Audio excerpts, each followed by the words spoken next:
Hi, everyone. Steve Adubato. We kick off the program with Linda Czipo, who is the president and CEO, New Jersey Center for Nonprofits. We'll put their website up. Linda, great to have you with us again. Thank you. Nice to be here. Linda, what would you say the top two, three challenges are for not-for-profits in 2024? One is not new, and that is that there is a big disconnect between the rising demand for the services that nonprofits are providing in our communities and the funding and the resources needed that are not keeping pace.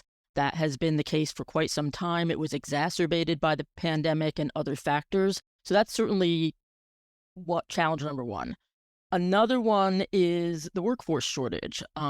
Nonprofits are experiencing, this is nationwide, but certainly very acute in New Jersey, a severe shortage of high vacancy rates and trouble filling those vacancies. And that's also due to a number of different factors. To what degree do you find that not-for-profits, and I think about this a lot because as a not-for-profit, we partner with a lot of other not-for-profits. We're partners with public broadcasting, we partner, and together we can do more than we can do alone. Question here.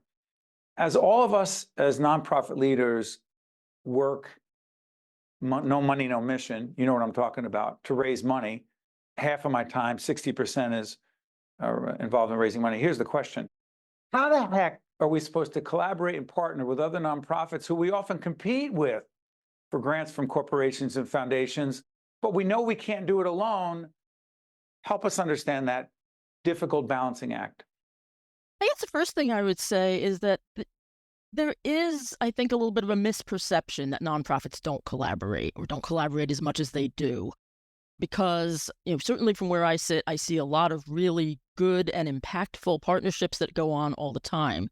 I think one of the challenges and the opportunities is we have to kind of get past this scarcity mindset, the always idea that we have to do more with less, that has to be the MO for every single nonprofit. And it's not sustainable. And that's part of the reason why we're kind of in this situation where it looks it's pretty stark right now for the nonprofit community.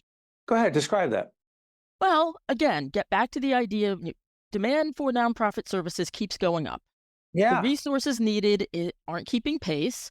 And we have when we've nurtured for too long, this misperception that if a nonprofit invests in itself, if it pays its people adequately so that you're not constantly having to recruit for people who then have to leave, if you're investing in technology and research and development, all the kinds of things that nobody blinks when the for-profit community does these things, it's good practice.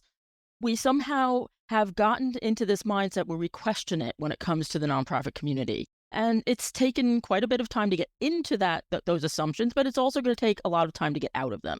But we have to do it. We do have to do it. Beyond competitive salaries, what else do you think most professionals in the not-for-profit community are looking for? I think one thing that nonprofit community has going for it, of course, is the values and the mission-based nature of what we do. And that's something that is very attractive to emerging professionals. We have to live those values every day, and that means investing in our people and making sure that we are practicing, emulating good practice in terms of work-life balance, making sure that we are not burning our people out, that when it comes time to... The sad truth is, for too many organizations, when the budget isn't there, you've got wonderful, talented, enthusiastic people who come into the field, but they can't afford to stay if you can't afford to pay them fairly. So it's compensation, it's benefits, it's living your values, it's making sure that you have infused in top to bottom, and left and right throughout the organization a culture of belonging, and making sure that you are not only recruiting great people, but you're also training them well and onboarding them well and respecting their wisdom and making sure that there are opportunities for growth. And that's certainly not unique to nonprofits, but we need to live those values every day. How about this one? We're doing this remotely. Not all of our productions are remote, but the vast majority of them are. And you and I were having this conversation right before you got on the air. When we were in studio, and you are based where you are, it was about a 3-hour back and forth, plus in the studio waiting and, all that. And we're doing this remotely. It is better to do interviews in person. Let's not kid ourselves. But it's more efficient to do it this way. Question as it relates to nonprofits.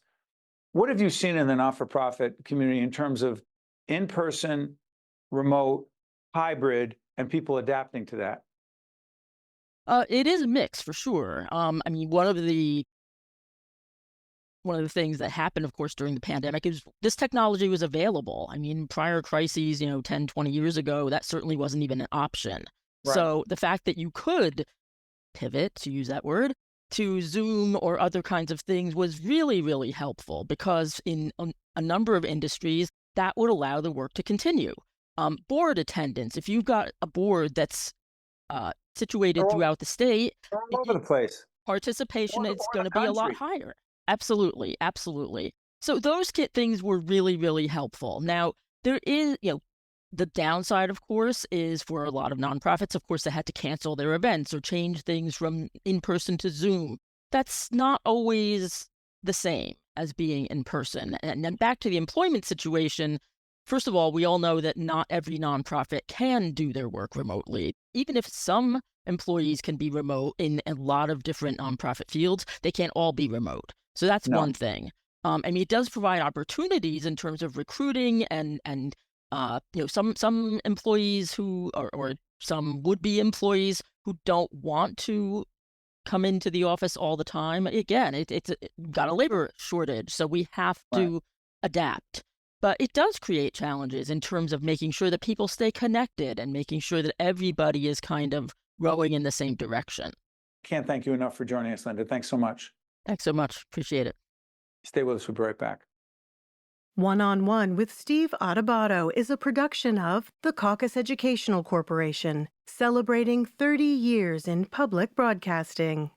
Funding has been provided by Horizon Blue Cross Blue Shield of New Jersey, NJM Insurance Group, Robert Wood Johnson Foundation, the Russell Berry Foundation, Valley Bank, Veolia, New Jersey Sharing Network, the Northward Center, and by Kane University.